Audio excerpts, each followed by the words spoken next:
depending on where you are on depending on where you are joining from.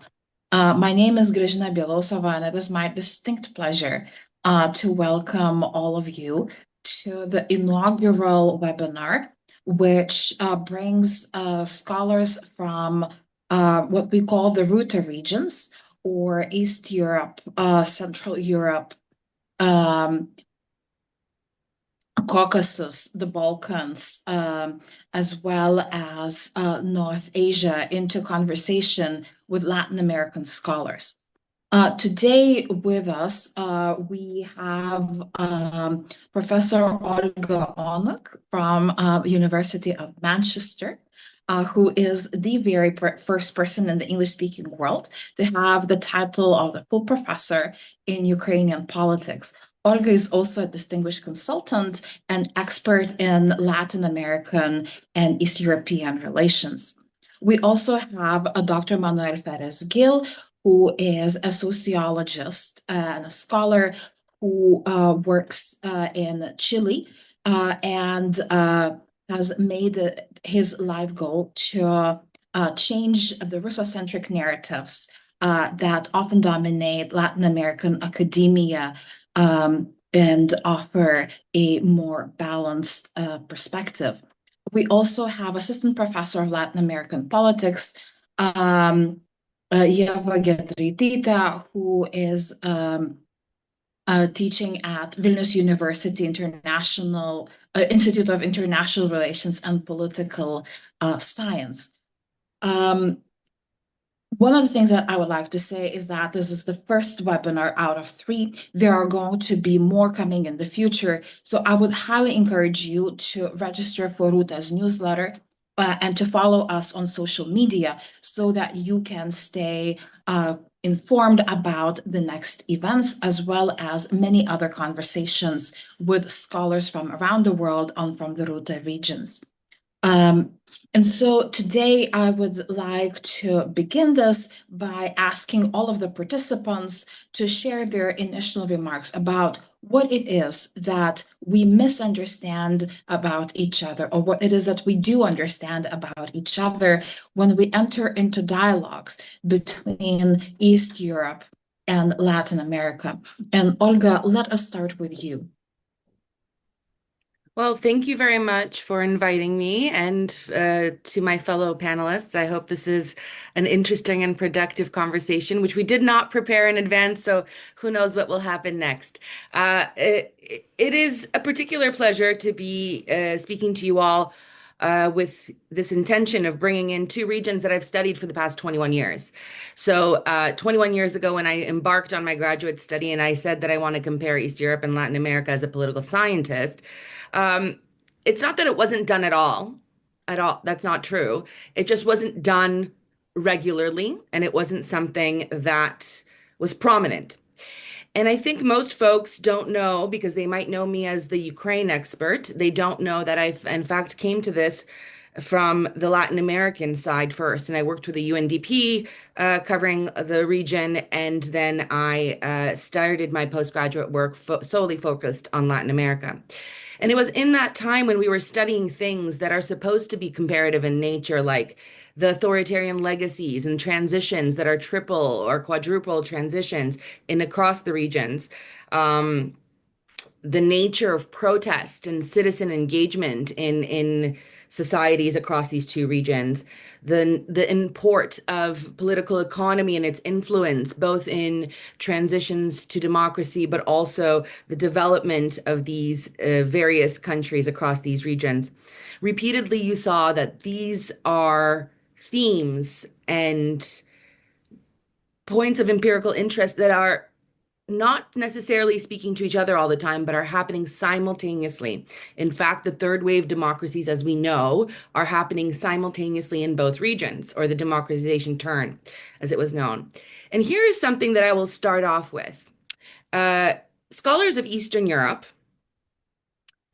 when they turned to the study of politics and transitions in Eastern European society, they actually relied on a great deal of the most important scholarly works that already were done on Latin America. In fact, it was folks like Lynn's and my former co-supervisor, Lawrence Whitehead, my former mentor, Guillermo Donald, that were really setting the stage for how to study democratization and really influenced in how we approach the topic across Eastern Europe. What is fascinating, though, is that although initially there was so much clear space for our collaboration and communication and working together, very quickly these studies became fully regionalized.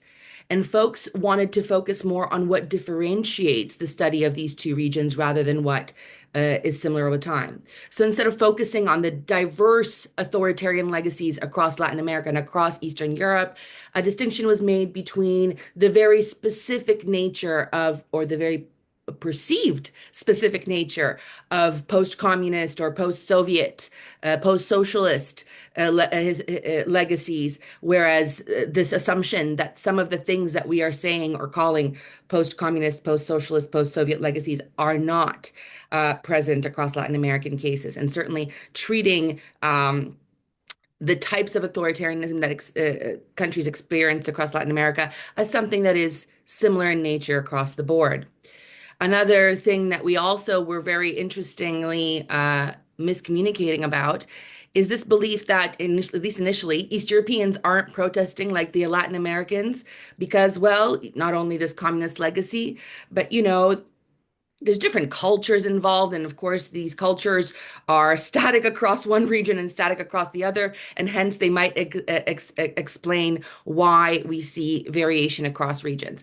What we really saw for a very long time across at least the social sciences is looking for an explanation of the difference between the two regions rather than looking for what is similar, the same, and what patterns and processes are very much aligned across the various countries. So there are folks like myself, folks like Grigo Popelikish, among others, who did work that was comparative between the two regions, and that really was trying to bridge this gap.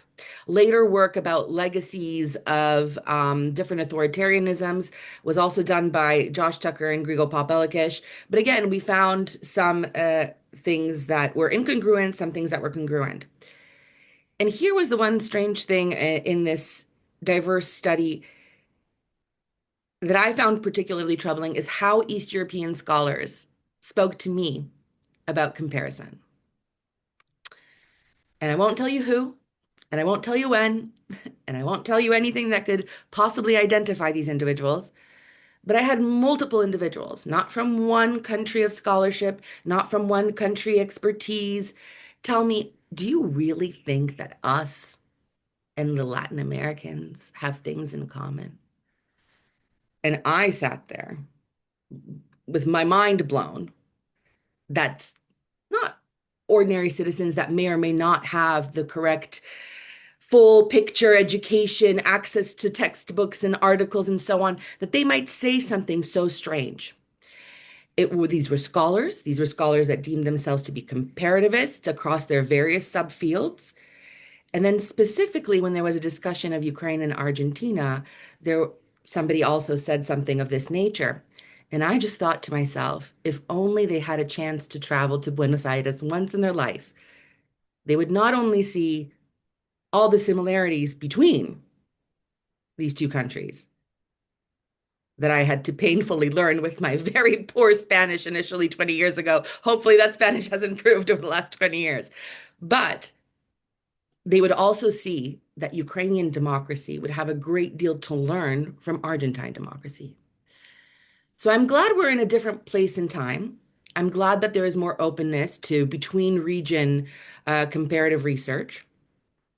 But the first thing we need to do is definitely break down our understandings of what these regions mean. Why are they? I mean, this is the work that Ruta is obviously so well doing, but what even groups these places together, if anything at all, sometimes? Yeah. And where are the things that bind us into study, into experiences, and hopefully also into challenging aggression around the world or hegemonic influence? And here I think there are some clear overlaps. The focus on the central nature of the role of citizens in democratic politics. Now, there's a lot of evidence in comparative Latin American politics that Latin Americans, on the whole, do believe, ordinary citizens we're talking about, that they should play a central role in their democracies. Now, this is not actually even across the whole of Eastern Europe, but we know that increasingly that is the case, and certainly across some of the most interesting or perhaps outlier countries where we've seen a lot of citizen engagement. And that doesn't always mean those countries that are members of the EU. In fact, some of the highest rates of citizen engagement that is extra institutional in nature, specifically, has been outside of the bounds of the EU. The second point, I think, is how certain countries across both regions perceive themselves, their politics, vis-a-vis bigger hegemonic powers or political powers that influence both how the region is, operates, its place in the world, but also national politics within those countries. They are different hegemonic powers. They are different actors that are trying to seek, sometimes not trying to seek, influence in these national politics and societies of these countries. But nonetheless, it's the case. And this is where it becomes a little bit easier to be talking about the international relations of this whole thing because historically, the alignment of Latin American countries has been seen to be not aligned with the Euro-Atlanticist global North, this broader conception of the West, but aligned with the Soviet Union and other parts of the world. But I do note that in the last 5 years of the work that we've been doing across the region, that the more we talk about how we don't need, and this might be very frustrating for East Europeans and specifically for Ukrainians, which I am, I should say, I am Ukrainian. It might be very difficult to have to hear that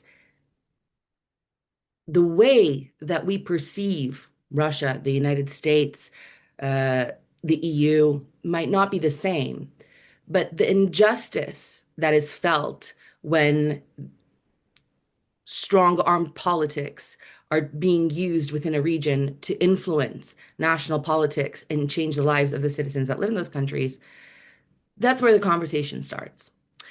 My last points that I would like to just make, I hope that I have still a few more minutes, is that, do I?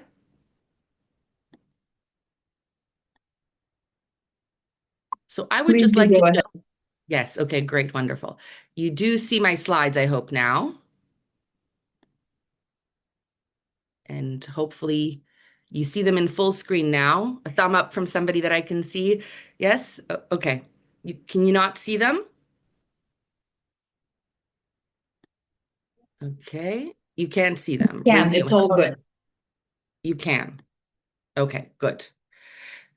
So I'm not going to show you all of these slides because it's a larger project that I was asked to write on following my recent field trip to Argentina. I spent the whole of my last sabbatical semester in Argentina and returning to my roots. And I wasn't supposed to study this phenomenon, but it ended up being something that I am potentially going to study more. And it was from a conversation with one politician in the aftermath of a meeting between Ukrainian diplomats uh, and their team. And they told me that the interaction between East Europeans felt cold. And they didn't mean that these weren't friendly people, that they didn't do diplomatically correct things. But there was something that was lost in translation in how the Ukrainian politicians talked to the Argentine ones. And then I kept asking and probing, and this politician said, actually, it's an issue with the diplomatic missions of all of the East European countries. And I found it strange that the East European countries were being singled out because I would immediately go, the Germans and the Brits, they must be colder compared to the Ukrainians. And no, there was something lost in translation. And I kept wondering what it is. I've been trying to study it in greater depth. I don't know if you can see. Sorry, I can't seem to click through. Can you? Okay. And I'm not going to go into all of the details of what we're studying, but what we've really uncovered, two things.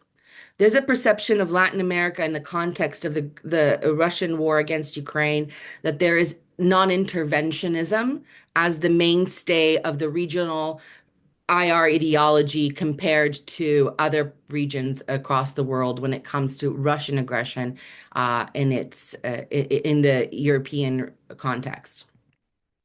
But the more and more we did our analyses, the more we find that this is not true. It's neither true historically, nor is it true today. There's far more variation across temporal lines. It's really a very lazy analytical thing to say that there's a non-interventionist even patterning to the empirics of the realities of IR relations across the region to Russia and Ukraine specifically, but also more broadly to Eastern Europe. And in fact, we do see some variation that there's two clear patterns. There are Russia aligned or Russia dependent actors across Latin America that is very different from those who are clear condemners of aggressive actions and other events across the board. That's at the elite level. We've done a few elite level interviews and analyses, and I could go into details of this if anyone wants, specifically on the Ukrainian case, that there how much flip-flopping there was among the various political elite in the last 5 years just on this issue.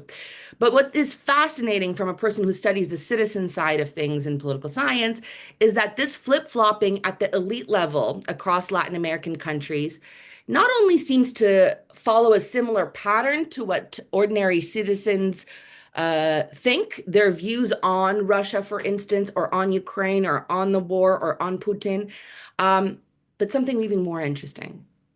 Shifts in public opinion seem to correspond to then later shifts in elite rhetoric and discourses and action. There's a few cases. Argentina is a very particular case of this. Brazil is also a case of this. A few other countries, and I'm not going to go into details again, but there is not only variation about favorable and unfavorable views in the context of all-out war of Russia across the various countries. And here's just three cases to show you across two sets of survey years with Pew data. But when we spread out to the broader continent, you have not only a lot of variation between the countries, but also a lot of variation in citizen views over time. Some citizens are very stable in their views over time, over the last 5 years specifically, and other citizens are not. And it's the same thing when it comes to favorable and unfavorable views in the context of war to Russia and favorable and unfavorable views in the context of war to Ukraine. What is notable is that there is more variation in terms of views towards Russia versus views towards Ukraine. So there's less year-to-year shifts in views and public opinion towards Ukraine, more shifts when it comes to Russia. And I am just going to I'm not going to tell you anything about the regressions we did or anything, but I'm going to tell you the things that correlate across the whole of the Latin American region. And just so you know, we also break this down by country, by survey wave, and do all sorts of things. But it's a very clear pattern. Left-wing Latin Americans, regardless of which country they live in, are more likely to have favorable views of Russia.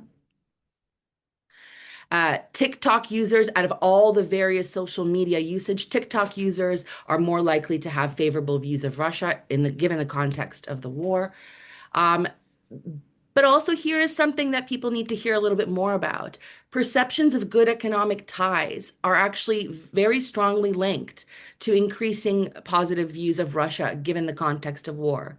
So there is this understanding that certain economic relationships with Russia that Russia fosters, and here's that difference between Russia aligned and Russia dependent that might affect views on both the war and Russia in the world. And then, of course, there's this really interesting effect of leadership. Those who view Putin as an example of favorable political machismo, strong rule is identified as something positive, and they favor or approve of Putin. They also have more positive views of Russia. And you have a little bit of that with the Zelensky effect, but not to the same degree as when we look at countries in other regions around the world, which is also fascinating. So I'm going to end that there. It's a lot of information very quickly uh, brought up. I just think that it's fascinating to not only confront where we go wrong as scholars, but also maybe break apart some of the misconceptions that even folks who study Latin American IR say. Um, that there is these patterns and they're stable. They're far from stable, just like the Ruta regions, as you say here, even though I use the term East Europe, and I'm worried that I will stick to that for now. But Latin America is just as diverse, and the way that we encounter Eastern European and Latin American elite politics, geopolitical politics, and citizen politics needs to be problematized equally. So I hope that made some sense. Thank you very much. Thank you so much, Olga. That was truly fascinating. And it seems that um, Manuel's remarks here would be very, very well placed. So, Manuel, the floor is yours. Thank you, Gracina. Thank you, Teresa. Thank you, Anna, and all the Ruta team for make this webinar. As Gracina say, this is the first one, but I hope we find other themes to talk about the Latin America region and Ruta regions. Nice to meet you, Eva. Hello, Olga. I am happy to see a lot of people. I see my friend Alejandro Putnik, Isabel Palombo, Ingrid Otz. So I am happy you find time to hear us. I will share my screen. Let me know when you see the screen, please.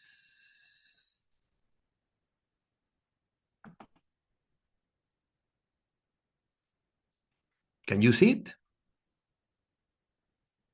Yes? Yes. Thank you, Eva. I want to talk a little bit with you about research I am doing about the Balkans, about the perception of the Balkans. As example, we can apply the same methodology for Ukraine, for Bulgaria, for Romania. Maybe we have a Polish exception in Latin America. If you are interested in this Polish exception, we can talk. But I think we have a tendency here that, as I say, I want to show you through the Balkans, okay? I am focused in three countries: Mexico, my country; Chile, the place I live; and Argentina, okay? My hypothesis is that the Balkans, as Eastern Europe, has an invisibility of agency. In fact, the emergent civil agency of the Balkans, it's very important. I have a lot of similarities with the civil agency in Argentina, in Chile, Mexico, so, but Chile and Argentina have a very strong civil agency. And I wanted to see if the academic and the cultural elites in Chile, Argentina, and Mexico see the agency of the Balkans countries. For example, the environmental resistance in the Balkans are very strong. In Chile, also are very strong movement, environmental movement and resistance. Anti-corruption struggles in the Balkans are very strong. Citizen mobilization in Montenegro and Albania, but also in Chile, in Mexico, you have a very strong anti-corruption struggles in the social level. So I found an invisible parallel. Okay, this movement in the Balkans share striking similarities with Latin American social outbursts. For example, in Chile in 25 years ago, 6 years ago, Colombia 4 years ago, but are perceived as ethnically alien. I propose the term dual hermeneutic closure. Okay, let's see. My research objectives are these: identify why contemporary Balkan social dynamics are absent from Latin American academic and media agendas. Critically evaluate the content of influence journal. I focus in this stage of the research in two very famous magazines and journals, Foreign Affairs Latin America, the Latin American version of this magazine in English, but in Spanish, and Letras Libres. Also map the museographic representation of the Balkans in the Argentina museums, Chile, and Mexico. So challenge the pejorative use of the term Balkanization, but highlighting civil resistance, and propose a defroster in perspective to recognize the Balkans as a site of democratic innovation. The methodology is this, quantitative and qualitative mapping, time frame. I am comprehensive analysis of content published between January 2020 and 2025, geographical scope.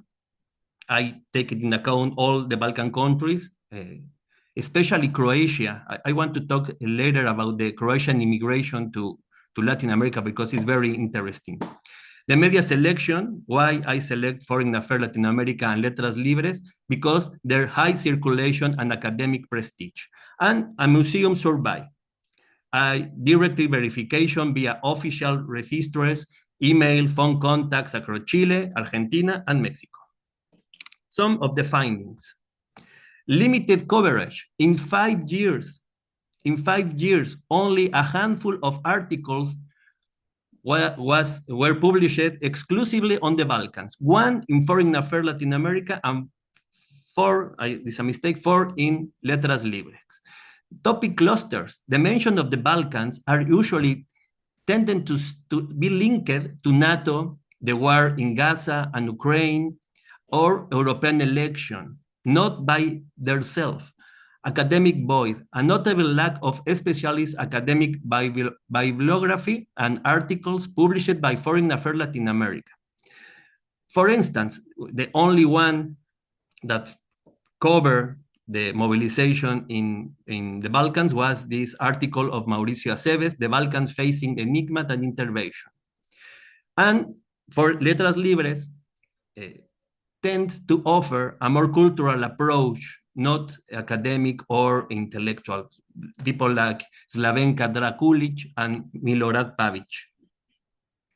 The political thriller, for instance, an article of Javier González Cota, a very good article, but he focused the articles about the cultural and audiovisual production of the Serbian social unrest. Was the only one to directly try to understand the Serbian unrest, but more cultural and audiovisual. Economic perspective, for example, Branko Milanovic articles focus of the economic contradiction, but the former Yugoslavia, not the modern Balkans. If you read Branko Milanovic articles, you will understand the economic perspective of Yugoslavia, not about the modern countries of the Balkans. Geopolitical reductionism. The region in this magazine is often used as a synonym of fragmentation, Balkanization, or Russian Gibraltar, rather than a living civil society. The second stage was a map of the museum in Chile. Here you see 2 very important museums in Chile, the Museum of Croatian Immigration and the Regional Museum of Magallanes. Magallanes is a part of the south of Chile. In the Museum of Croatian Immigration, there is a permanent exhibition that highlights the immigration process of the Croatian to Chile in late 19th century and early 20th century. The narrative is about success. The museum focuses on the epic history of integration and social contribution of the Croatian immigrants to Chilean Patagonia. There is no mention about the current situation in the Balkans, not exhibition, not exposition, nothing about the current situation of the Balkans. It's a frozen view about the Balkans in the history of immigration. Institutional influence, the Croatian diaspora in Chile, as in Argentina, and also the Macedonian Jewish community in Chile. There is a very interesting history about the immigration of the Jews from Macedonia, especially of Bitola or Monastir, they changed the name, all the community immigrate to Chile, but you don't find that in these museums. The other museum, Regional Museum of Magallanes, include secondary mention to immigrant halls, but reducing all the complexity to static territory of origin. In Argentina and Mexico, the dynamic is the same. For example, in Argentina, Montref Museum focuses on archival and bibliographical records of Yugoslavian and Croatian arrivals in the early 20th century. Nothing about the modern and current situation in the Balkans. Mitre Museum. In that museum hosted a temporary exhibition titled Serbia, 1914, the female face of the Great War. Was the only exposition about the Balkans. In Mexico, a very important museum, a very, very important museum, Museo Memoria y Tolerancia, Museum of Memory and Tolerance. There you will find a permanent section of former Yugoslavia, as you see in the image, with photograph of Sarajevo and the genocide, but nothing about the current countries in the Balkans. So in the museum in Mexico, you see the genocide framework, okay? Only we will talk about the Balkans, only about the genocide. It's the same about Ukraine, maybe. Maybe we are talking about Ukraine only about Holodomor or the war. What happened with the Ukrainian literature? What happened about the corruption in Ukraine? What about the political feminist movement in Ukraine? You see, it's a frozen view. I call it frozen narrative. Two temporal anchors. The Balkans are trapped in either immigration nostalgia or pedagogy of trauma, the wars. Curatorial choice. This fossilized image ignores 25th century political life and democratic resilience. So static displays. Unlike other tragedies, the Balkans are rarely connected to contemporary educational programs in these museums. In this museum, especially in Museo Memoria y Tolerancia, Memory and Tolerance Museum, you have educational programs about genocides, but not about the wars in the Balkans of the genocide in Kosovo. Consequence, the Latin American public view the region of the Balkan as a distant memory of migration, rather than a partner in shared struggles. Comparative analysis, shared struggles. Common enemies, both regions fight against systems where democratic institutions exist in name only, hybrid regimes. Extractive conflicts, both regions, Latin America and the Balkans, both Eastern Europe in general, share resistance against global mining interests, for instance, lithium, okay? Authoritarian trends, similar challenge regarding executive control over the judiciary and media. Both regions are laboratory of innovation.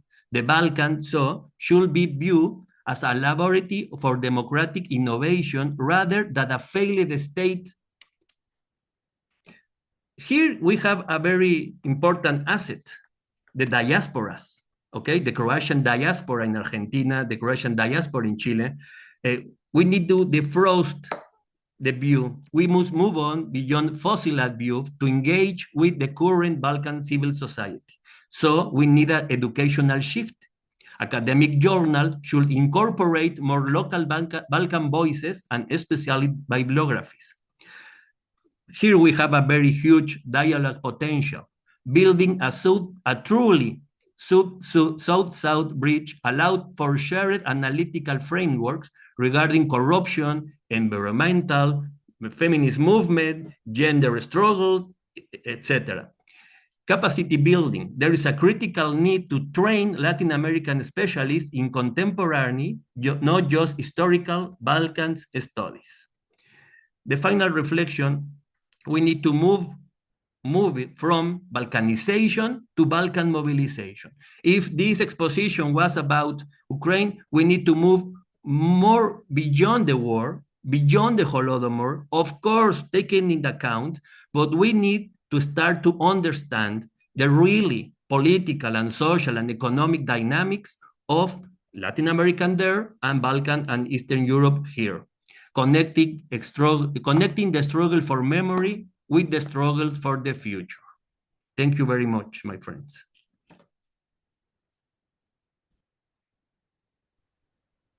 Thank you so much, Manuel. 12 Um, minutes. You see, Gracina? 12 minutes. You say yes, 12 yeah. minutes, 12 minutes. Thank you so much. That was right on the dot. I could not have done it more perfect. Thank you so much. These were such critical remarks in terms of work with why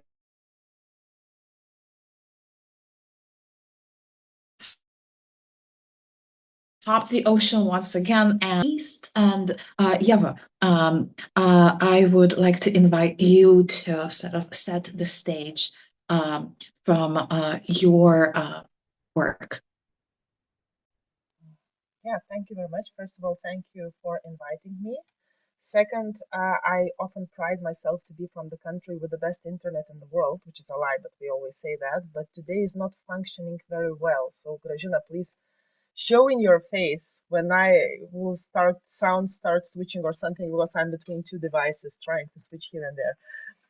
But yeah, I also put a chronometer because Manuel set the stage with such a perfect presentation. So I'll try to fit into 12 minutes.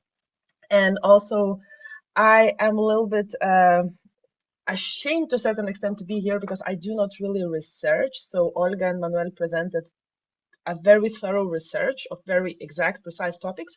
I teach Latin America and I think a lot about Latin America. So I'll share some of my thoughts. I will do that trick with these huge professors do, you know, when you share them random thoughts and you pretend it's a very well researched. There's something that I think a lot about the solidarity, cooperation, and comparison, a little bit taking from what Olga said, why we do not compare with Latin America. And I would like to share some thoughts. And I was structuring a little bit my thinking of a little bit of what we misunderstand as a region, about the region, where our solidarity with each other breaks down, and what I think we can do. Just two small caveats. The first one, I feel very uncomfortable speaking Eastern Europe, Latin America, because these are different regions and different cultures, etc., etc. So I will use a lot of generalizations here and there. But just to say, you know, when I wrote my thesis, my bachelor thesis, which was only yesterday, obviously, but on Latin American related affairs, and in those year 2004, yeah, we had to justify if we wrote a thesis about exotical subjects. So we had to learn why it's relevant for Lithuania to speak about Latin America whatsoever. And there were different kind of justifications that we always prepared. And one of them, which was very curious for me, and that's where my curiosity actually started, it was the map of expansion of Catholic culture, or where the counter-reformation won, with the, you know, the southest point being Patagonia and the northeastern part being Lithuania. And when I thought that different kind of institutional, political, cultural legacies unites us more than disconnects. So since actually doing Latin American master program in Barcelona, I was thinking that honestly, and this is the theory that has zero empirical testing, but that the West has only two semi-peripheries. Semi-peripheries in the cultural, more than economic terms, which would be Latin America and Eastern Europe. Eastern Europe understood in this wider concept. So these are the regions that are neither completely West nor completely out of it in the manner as Asia or Africa could be defined. So we share somehow similar position of belonging and not completely belonging. And I believe that part of our misunderstanding of each other comes of how we differently approach exactly this semi-peripheral position vis-a-vis the West or the global North, depends how you define it.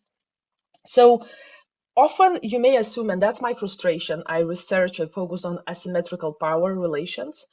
So I'm very curious how different countries, weaker countries, assume their, you know, lack of power in the international system. And one may assume that the countries, nations, societies, regions would take similar approaches to different things, or that these semi-peripheral positions should produce some similar political instincts. But I think that in Latin America and in Eastern Europe, it is not in overall. So for Lithuania and many parts of Eastern Europe, if we think about the West, whatever that would be, and there you can define in different ways, often represents protection, recognition, and the way to ensure the very basic security and freedom.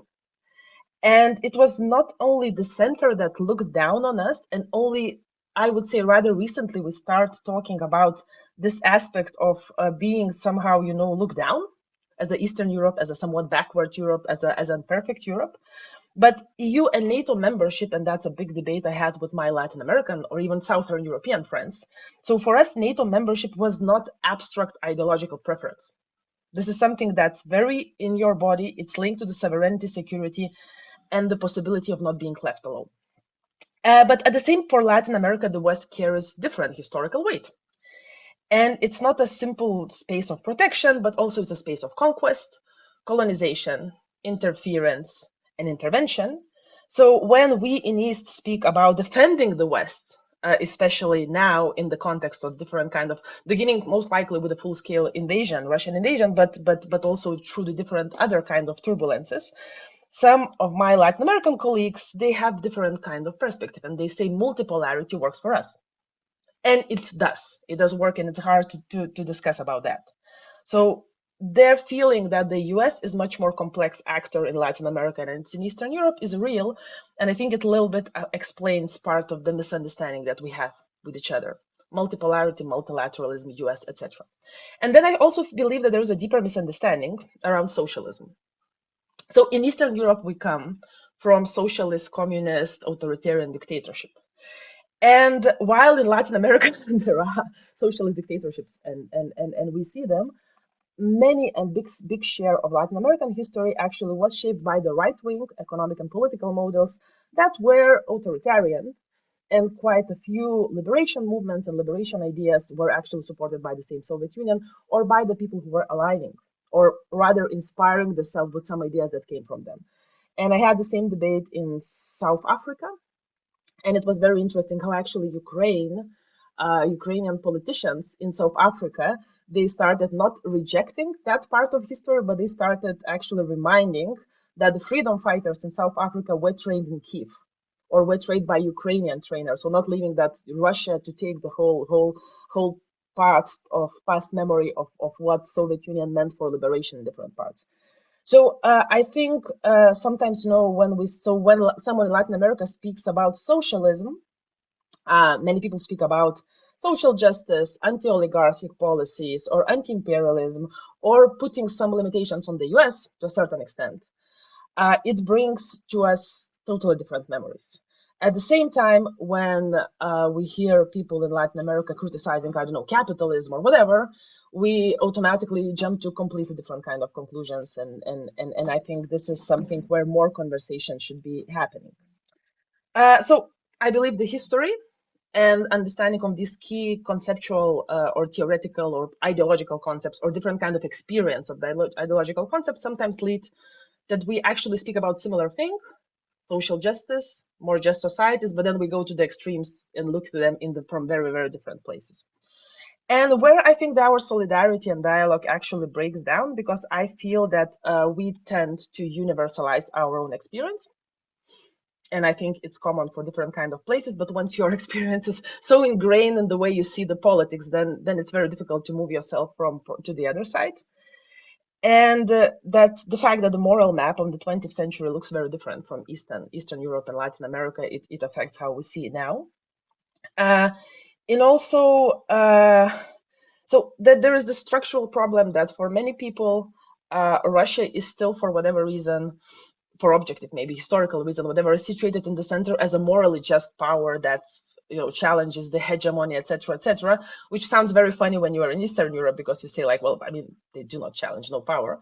But at the same time, I'm coming from the country where we have been historically extremely uncritical to anything the United States does. So just very recently, we started more in the political debate discussing certain US policies, because historically, as the US is the only security guarantor, whatever they do, they need to do and it has to be just. So the criticism towards the US suddenly were taken as the criticism and as a support to Russia, which I think also led to very difficult dialogue in a more nuanced way. And there's another reason, which I believe we need to touch upon, which is the race. And I think in Eastern Europe, we want to be Europeans also because being European or Western European speaks about the hierarchy. And racial hierarchies are not only about your skin color, they're about belonging, definition, etc., etc. And I will butcher the surname. Burrush, Joseph Burrush used the concept of this dirty whiteness. So that there are different levels of whiteness, you know, and there are people who are whiter, and the Eastern Europeans are less white. So you want to be more white. You want to enter into the power center. You want to be, you know, civilized. You want to emphasize that you actually belong there. And this leads to a certain extent, overdoing it. You know, in Spanish, you say el más papista que el papa. So we'll do the West better than the West does. You even hear that from Russia, which says that we'll protect Western values better than the West does because West they lost. But it also, we lack reflections about race and racism in Eastern Europe, and there is a certain condescence sometimes. Those non-civilized countries in Latin America, what we have in common with those uncivilized countries in Latin America and Africa? These people, you know, culturally, whatever, you name it, you can put there. And even our diasporas in Latin America, I would say it's important also to say, tend to be whiter, tend to be white, and quite often belong to socioeconomic stratas that have very different histories than big share of the continent in Latin America. And these are valid histories, but you then do not see the whole complexity of the thing. And I think being conscious about that is something that we also lack in Eastern Europe. And that's not nice to talk about that. We don't like to talk about that, but that is really there. The implicit racism, implicit hierarchies are also there. So basically, and even, you know, when we speak about Russia, and that's my problem with my colleagues, and I see that I'm not fitting in 12 minutes, but I'm already finishing. In Eastern Europe, we tend to criticize Russia a lot for civilizationary terms. It's uncivilized, it's a barbaric, it's Asiatic, it's, you know, whatever. And I have seen in different kind of fora in Global South how it immediately triggers. It immediately triggers the questions of race, belonging, whiteness, etc., etc., etc. And I think there is a lack of reflection on our side, how we engage with the world in that sense.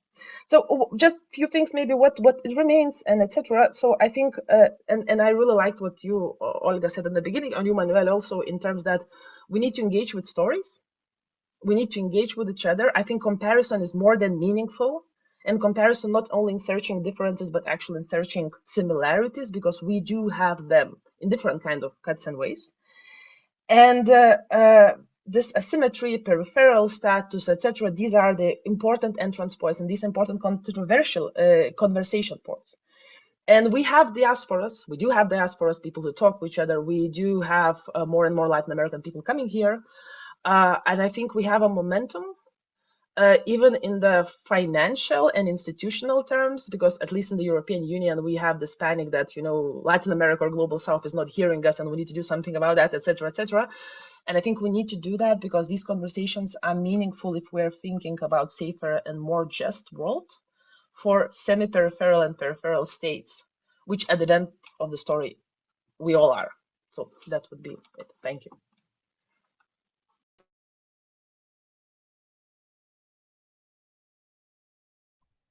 Thank you so much, Yeva. That was really insightful, and you stole a little bit of my thunder in terms of the questions that I was going to ask, but which means that actually what you spoke about were some of the ways where I was going to take the conversation anyway.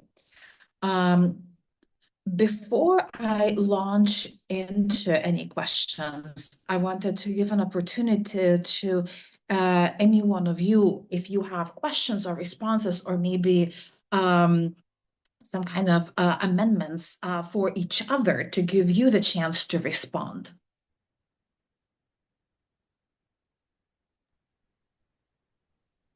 I like a lot the presentation of Yeva, and I was thinking, Yeva, that, for instance, here in Chile, we don't have maybe 5 books about the Baltic states in Spanish inside the universities, in Universidad de Chile, Universidad Católica.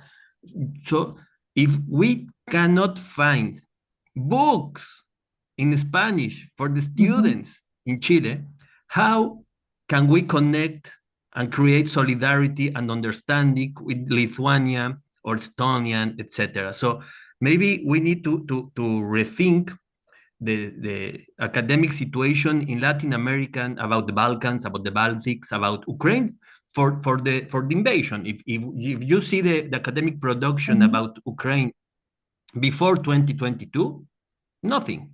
Very little research about Ukraine, some articles, but even after 2022, Eva, we failed to create a new understanding of Ukraine, you know? Even with this situation of the news, the war, Zelensky, etc. So I like to your mention about the diasporas. Maybe later we can talk about, for instance, how the Ukrainian diaspora in Buenos Aires, in Argentina, a very big diaspora, engage with the academic field. How the Croatian diaspora in Chile engage with the universities. Because and I will finish here, we are calling for solidarity without knowledge. It's very difficult in that sense, you know.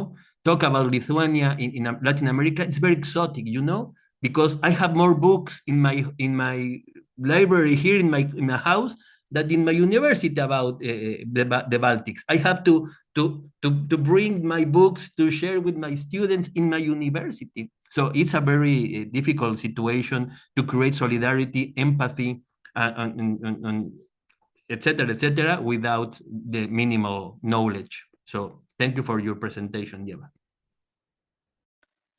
Can I just quickly jump in about solidarity? And there is something, I think it's a structural problem which maybe Lithuania will solve, because we are trying to push out the Russian language as a second language. So there's an introduction of Spanish as second language, but there's a language barrier. Everything we know about each other mostly is mediated through English. And I tried to do some virtual exchange with students in Latin America. And the problem was that students I wanted to put my students with, they didn't speak enough English to do that. So it's also the language question, and our students didn't speak Spanish. So it's also this peripheral status when your knowledge about each other is constantly mediated through that thing, which is difficult, and then the translation and different kind of things. I already see that there are questions popping up from the audience. For those of you who may not be familiar with the function, if you are a participant and if you are if you are in attendance and would like to ask questions of the participants, please use the Q&A function, and I will read the questions out loud to everyone. So since we have those coming in, I would like to start with the question that comes from Ingrid. Ingrid says, thank you so much.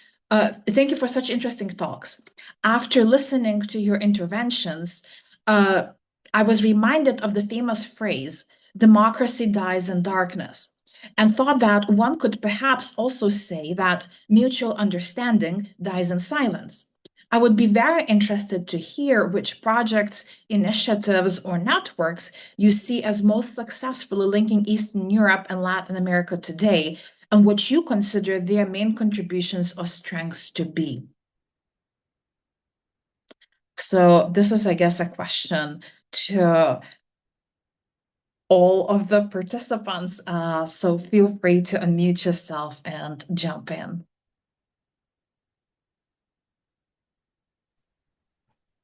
I can share an experience that maybe is a little funny.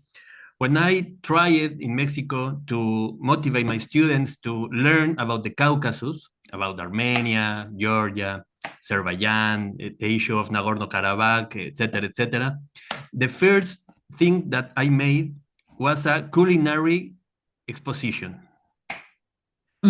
So sometimes, this is an anecdote, sometimes we are thinking about a very academic initiative, you know, a very, very high journal, a very good book, but to engage with the civil society, to engage with the young students, sometimes you need to be more creative, to see, read this book, go to this exposition. So my answer to the question is we need to be with more imagination to create bridge.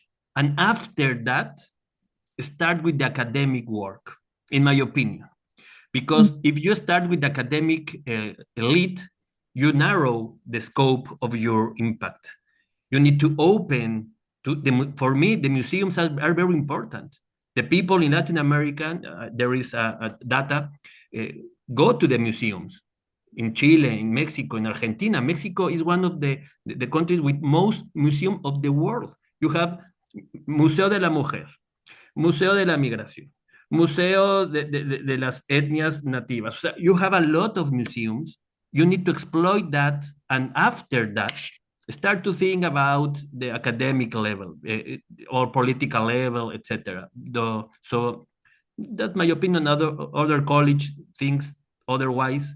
But in my experience, when you want to attract attention and create solidarity, you have to humanize first the Lithuanians, the Georgians, the Ukrainians. As well, you need to humanize the Mexicans, the Chileans, the Argentinians, the Colombians, etc. So on. Thank you, Manuel. This actually ties quite well to what Olga was saying about the fact that oftentimes the rhetoric of the elite follows the change in public perception. Eva, Olga, either one of you, what could be some of the successful projects that you have seen, or maybe lack thereof? So I think, you know, we have to just break down our expectations of what will be happening.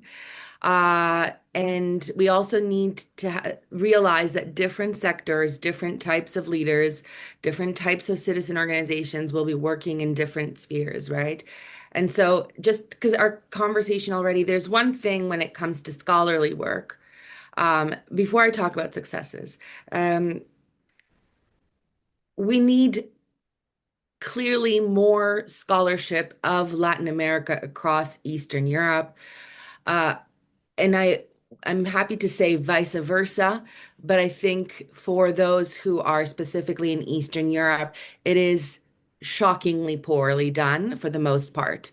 And I think here there are choices about even in, I'm a Polish citizen in Ukraine, choices about setting up centers for the study of things, and they are rarely for the study of Latin America, whether it's culture or social science or fill in the subfield.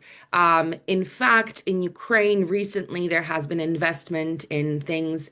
I'm not going to highlight this particular center because then I will be saying a critical thing about my colleagues that I don't want to intend to do in this particular venue, but placing the emphasis on things that perhaps are not necessarily needed.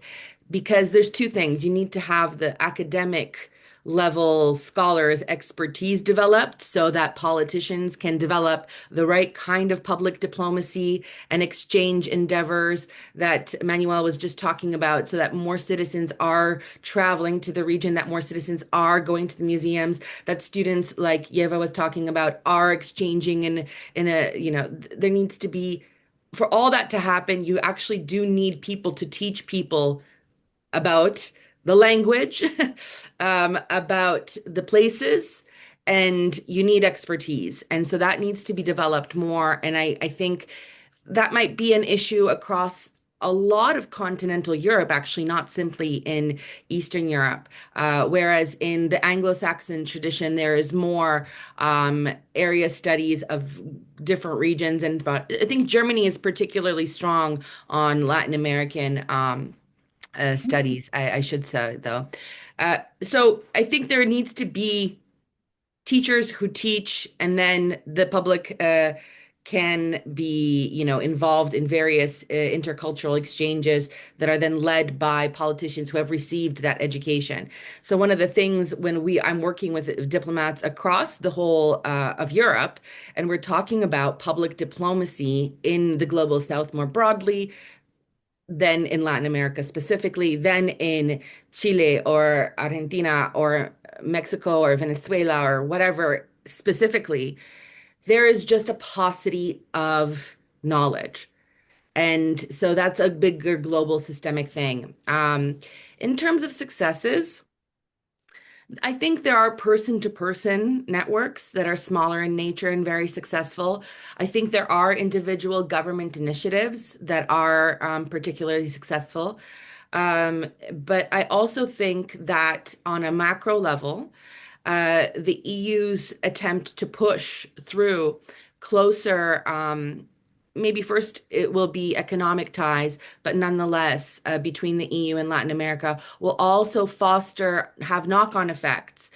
We already know that some of that work has altered the way that a variety of institutions can collaborate, or that private sector actors can interact, that museums can work on projects together. So that macro level structural thing that happens also at the elite level will be important. I'm on Manuel's. Me and Manuel agree 100% that encouraging citizens to travel, read, attend, and person-to-person exchanges at the ordinary citizen level are going to be extremely valuable. But for that to happen, you need to also, it's like this supply side and demand side. And sometimes you do need some elite-led initiatives that foster both systemic change in the academy, investment of states into programs, and then hopefully more and more facilitation from our students to everyone else. Yeah. And I can talk about the Ukrainian diaspora across the whole of the Latin American states, specifically in Argentina, obviously. All of them are my very close friends. Not all of them, but almost all of them are my very close friends. But I think the diaspora is not always going to be the perfect entry point for a variety of reasons, not least because, as I think Yeva very well noted, that the diaspora tends to also be, on average, aligned with one or the other partisan ideological divide. And that might actually hinder some of the work that needs to be done for mutual understanding. Go ahead, Yeva. Yeah, I want to complain. No, I'm not want to complain, but just to illustrate a little bit how difficult. And so I am graduated Latin American Studies. I work at Vilnius University, international relations and political science faculty. And as today, I think I'm teaching, I may be wrong, but the only course dedicated to Latin America and Lithuania. We Yes. used to have another one in Kaunas, but I think it's not taught anymore. And this is the introduction to Latin American studies, half of which is history, because my students basically know about Christopher Columbus. But then you have to enter into the whole debate about discovery and different kind of things, etc., etc. So it's really frustrating. The public debate about what happens in Latin America is at the level that's deeply frustrating. At the best, it's a summary of what the New York Times or whatever, any English-speaking mainstream media said about certain event.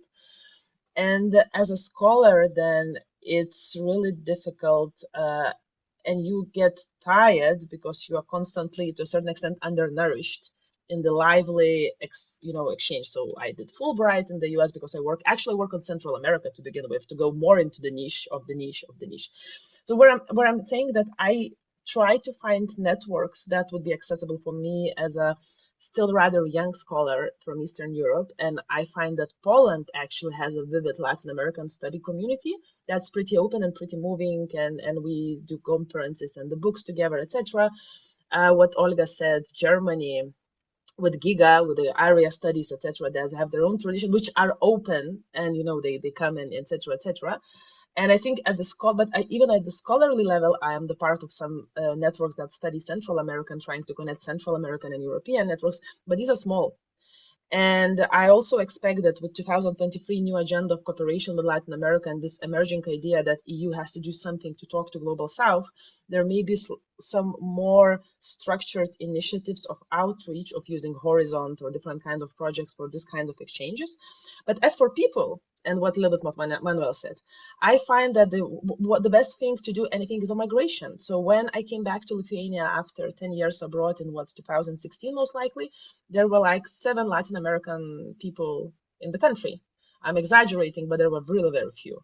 Now we have the full diaspora of, obviously there would be Venezuelans also for historical migratory diaspora reasons, but you would have Mexicans, Argentinians, and there is this exchange happening, and we speak more about the culture, and there is more ideas of how to involve into the cinema festival. So I think at the level of people, it's working better and better for the the normal regular exchange of the citizens and the curiosity. But at the level of the scientific production, especially speaking about this really Eastern Europe and the network exchange, it's really much more challenging. And I think it's beginning, because I know young scholars that are coming and trying to do something in Estonia, something in Latvia. So like it's starting, but it's very, very, very, from what I feel, still underdeveloped. Mhm. Thank you, Eva. And I see, Manuel, you have your hand up. Very quickly, and I say this every single time Ruta invite me. I think there is an initiative that integrate the academic, the cultural, the artistic levels. For instance, Instituto Cervantes from Spain, Yunus Emre from Turkey, Institut Goethe from Germany, the Jean Monnet Cathedrals. So I always say that that kind of initiative are very dynamic, because you have the academic level there, you have the cultural level there, you promote your language, you have Turkish courses in the Yunus Emre, you have Spanish lesson in Instituto Cervantes, you have German lesson, but also you show movies, but also you publish a book, but also you have a congress there. So that kind of initiative are very dynamic, and I think the Eastern Europe, in fact, Ruta, but as a initiative, can see how to build not the same, because, for instance, Instituto Goethe is very expensive, Instituto Cervantes are very expensive, but you have there some examples that how mix the academic, the cultural, the intellectual, the general public, etc. So we must be creative to to to move on this situation that each elite, the cultural elite, the artist elite, the academic elite, work in different spaces. We need to congregate all the efforts in one institution to can move around Latin America, and also in the other ways. Latin American Institute in Vilna, for instance, could help that. But you need funds, so you need to sit down and think how to have funds to create these initiatives. But in my opinion, is the best way to deal. So I know you want to go probably to more questions, yeah? Go ahead. Go to other questions, and I will. Yeah, that question, Olga, is the next question is actually specifically for you. So as you answer the question, you can also respond to Manuel as well. So the question for you, Olga, is this. Thank you so much for the wonderful talks. Speaking of similarities between two regions, I'm particularly interested in the topic of forced recruitment. I recently returned from Colombia with my research team, Bern Academy of the Arts, and we met people who were forcibly recruited as children. One of them said he's going to the front lines in Ukraine. He himself comes from a very poor rural region of Colombia and mentioned that he receives a few €1,000 a month. How is the situation reflected in current comparative research? Thank you for your response. And this was from Daria Davidovich.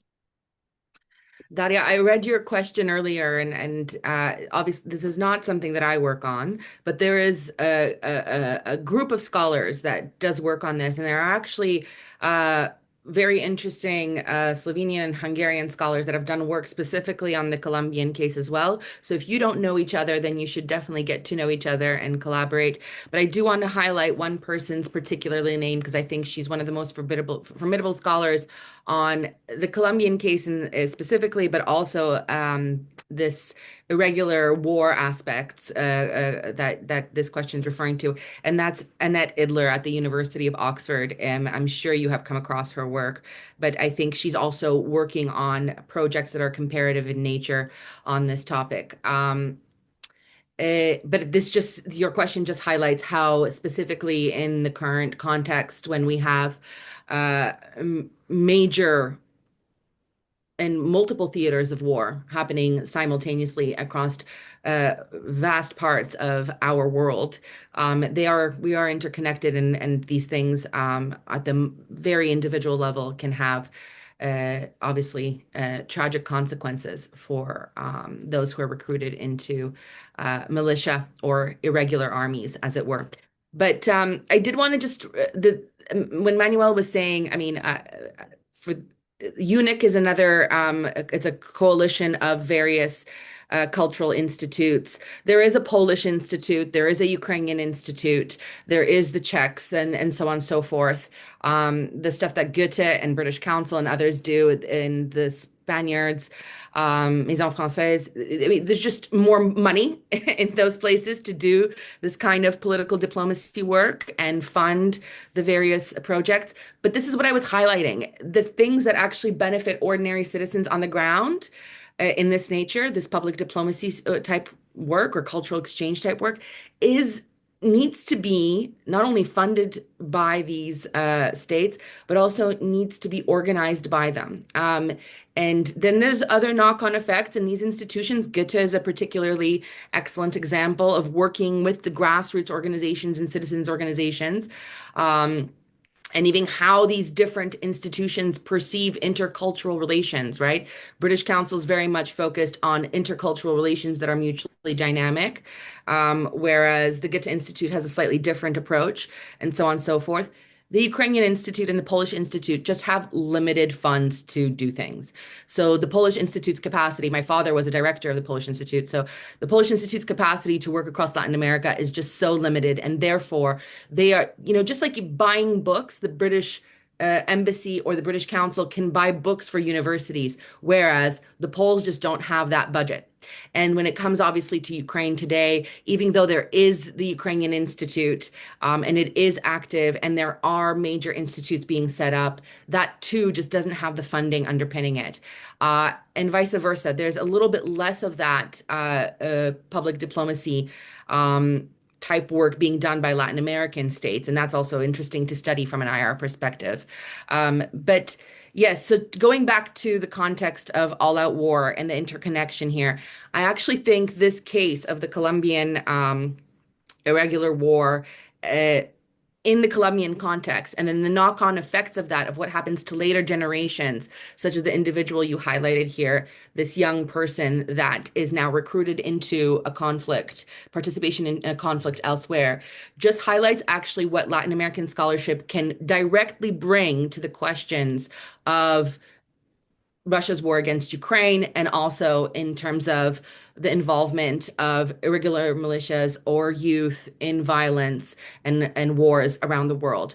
This is something that is actually the expertise, sadly, has been developed in the Latin American context that would benefit scholarship and across the region in Eastern Europe and elsewhere. Thank you, Olga. And I think this is where Zana's comment really fits very well. Zana says, I'm a Latvian anthropologist studying violence in my country, and I found that Latin American scholarship on gender-based and domestic violence provides the best lens for making sense of the Latvian context. I'm incredibly grateful for the insights coming out of Latin American academia. It has been transformative for my work. And I think in general, like when we theorize structural violence, when we theorize state violence, so on and so forth, right? The sort of theoretical frameworks that deal with that come from Latin American context, oftentimes are perhaps not, shouldn't be, but are surprisingly applicable also for understanding transitional economies and sort of other realities with which we deal in Europe's East as well. And Yeva, there is also questions coming from Teresa for you. Teresa says, a few questions for Yeva.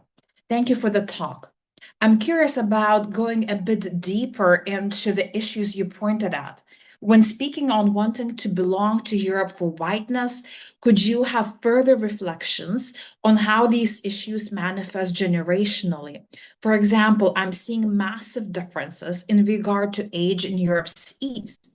with much of the youth being increasingly critically reflective on structural racism and involved in anti-racist movements. The other thing is, to what extent the debates on belonging to Europe account for the safety aspects of that. For example, Ukrainians' appeal to Europe are often interpreted through a racial lens, even at times when the appeals rather aim at reminding Europe that it has a responsibility for preventing crimes against humanity and genocide on the continent.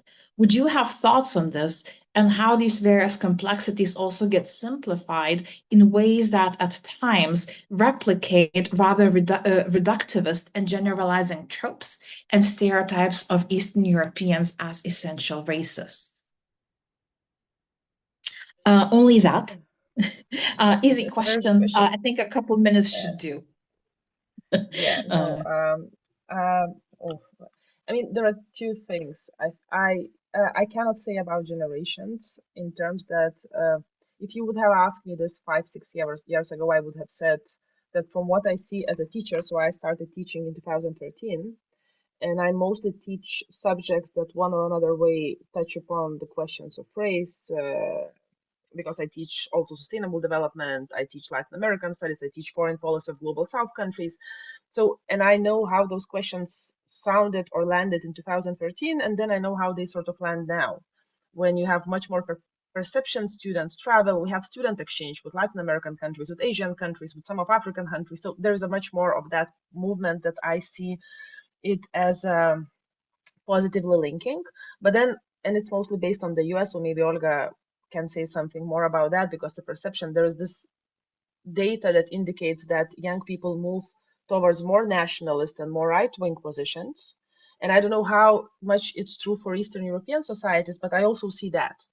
And I also see that in my classroom as well. So I think there is a little bit more complex picture, but I would tend to agree that there is much more understanding, because also race as such was not really present in our thinking about society and life until rather recently, at least in Lithuania. So it was very homogeneous societies, as opposed to heterogeneous societies in Latin America. So it was something we are learning. We are becoming more heterogeneous too. As for the second point, I really like your point, and that's a big point of contention for me in some of the debates about basically us asking for support for Ukraine, support against Russian imperialism, when there is a certain tendency to put everything into the basket that you white people want support for other white people, or mentioning that's a European conflict to a certain extent, that Europe must do something, then you say why Europe shouldn't do something somewhere else. And there is no answer to that, because it's an act of speaking and the speaker's intentions matter. And sometimes it's very clear what has been said. And I think there was a lot of, I wrote one article about Russian propaganda after the full-scale invasion, and I had a dubious honor to read through no, actually I had an intern to do that for me because I couldn't, to read the communication of Russian embassies first year after the war. I found it very difficult, like for me emotional by the time. It was too difficult to read, so I had a happy intern to do that for me. But I think they were widely sharing this video of, I think, British journalist who was saying about Ukrainian refugees, quite literally, they are white people as us, and they're escaping. It's horrible. It's like first time we see like people, civilized people like us as people. I'm sorry, my cat is going crazy. And I think the person really meant well. I think the person just wanted to say that the war can come to societies that look like us and it's closer, but it was used a lot there. So I think you can also make the same question about the support for Palestine and anti-Semitism, because sometimes speakers have one or another intention. And or sometimes the person who perceives one or another intention, and it's not easy to untangle. And I believe that it's extremely complex. But I think the only thing we can control, as I can control as a lecturer, or we can control as speaker, is our intention of speaking. So I mean, I may be a little more conscious that somewhere my phrases land bad, but otherwise we also have to understand that sometimes what we say or what we demand will be perceived by other people who see everything in black and white. and whatever they would say, they would put into the certain category, and there is no simple solution for that. So sorry, it was a mumbling, but it's a complex thing.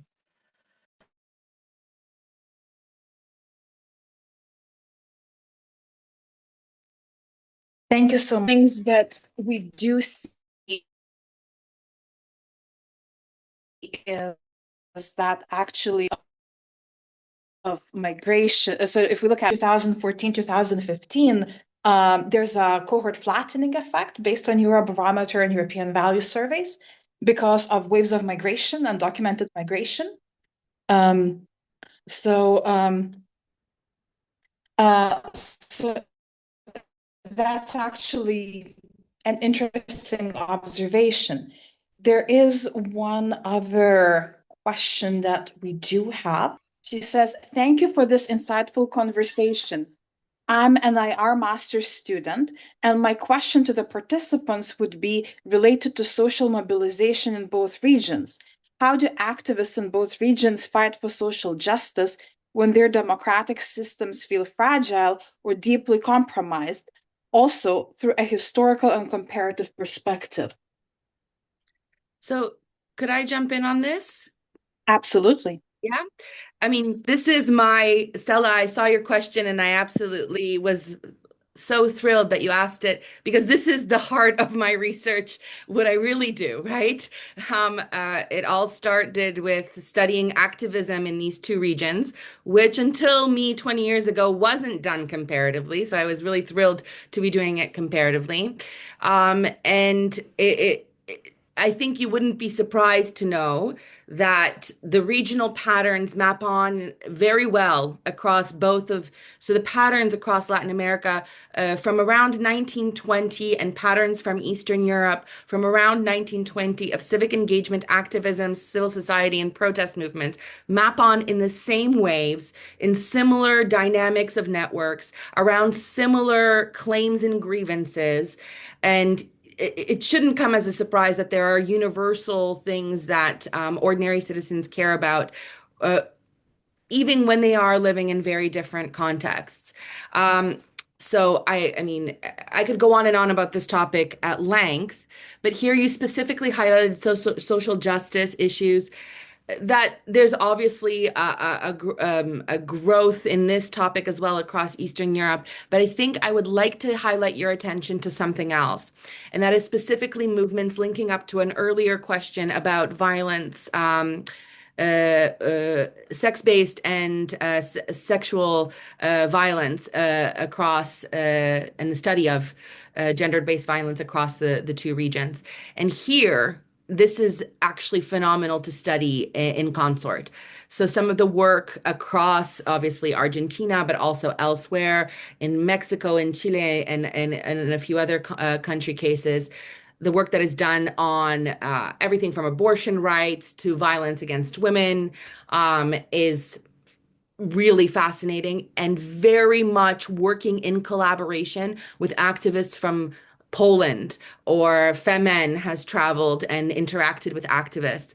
In fact, here I want to give a shout out to our former PhD student at the University of Manchester, Ana Martinez Fernandez, who studied anti-gender backlash movements on the right that result from the heightened protest movements across these both regions.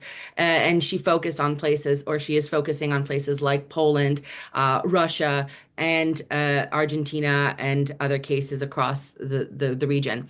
So what is fascinating is that this presence and centrality of civic engagement is not only strongly felt, it not only maps on to similar themes at different points in time. There's also collaboration between activists across region, but fascinatingly, it's across the political spectrum. Because oftentimes those of us who study activism, we tend to think of activism in normative terms. And there's also obviously on the social justice, and on actually both groups might be thinking they are working on claims and grievances around social justice. but they might be on the right, on the left, and they might be focusing on more equal gender rights and an anti-gender backlash movement. So here, I think there's plenty of fodder. If you want some names of folks that study these movements and activists across the two regions together, let me know. Or if you want to meet some activists, specifically, of course, I work with Venezuelan activists, I work with Argentine activists, Brazilian activists, some Chilean activists, Mexican activists. If you want to know a few of them personally, I'm more than happy to pass on their details. Some of the chattiest people are the piqueteros in the conurbano of Buenos Aires, and you might find them particularly fascinating to engage with. Thank you so much, Olga. And I think we have time for one more question that comes from Daria, and this one is directed to Manuel. Daria asks, I would also like to thank you for your talk. My question would be, in Croatia, there's a great deal of critical research on the Croatian diaspora in Argentina. Many Croatian fascists, Ustasha, fled to Argentina, including Ante Pavelic, the fascist dictator of the independent state of Croatia. To what extent is this reflected in museums and research in Argentina? Thank you. There is a new book about the Croatian immigration to Argentina that sadly I don't remember the name. So please, if the person that made the question can send me an email, I promise that I will share with him or her some insight about this question, because he's very, very, very interested. I presume that nothing, because as I said, the vision of the Croatian immigration is frozen in time and is only about the successful of immigration. It's very similar. It's not only about the Croatian, it's very similar of the pattern, for instance, from the Palestinian immigration to Chile, Jewish immigration to Chile, German immigration to Chile. All the narrative of immigration to Chile is about success. We were poor, we arrived to Chile, now we are very successful, we are linked to the political and economic elite, and all the dirty issues were put behind the carpet. So yes, there is a very good research about these dirty issues of the Croatian immigration to Chile, but sadly I don't remember right now. But please send me an email, and I promise I will share with you with some links and the name of the book, because it's sorry, I'm an old man that I forgot everything. So please. I see that we are right at time. So the first thing that I would like to do as we are ending is I would like to extend my most sincere gratitude to all three of our speakers, to Olga Onuk, to Manuel Perez Gil, and to Yeva Gedritida. Thank you so much for being there this Friday evening or this Friday afternoon, as it may be. You make these conversations possible. I would like to especially mention Manuel, who actually was one of the initiators of this Latin American Ruta region dialogue. And I would like to thank all of you who attend these webinars, because you are the reason why we are making these happen, and you are the people who carry the change forward. I would like to also invite you to follow us on social media, to join the Ruta mailing list, and to follow us in other ways, because in a couple of weeks' time, we're actually going to be in conversation about gender and bodily autonomy in Ruta regions in Latin America. And towards the beginning of June, the first half of June, we're also going to be talking about the autocratic turn in Ruta regions in Latin America.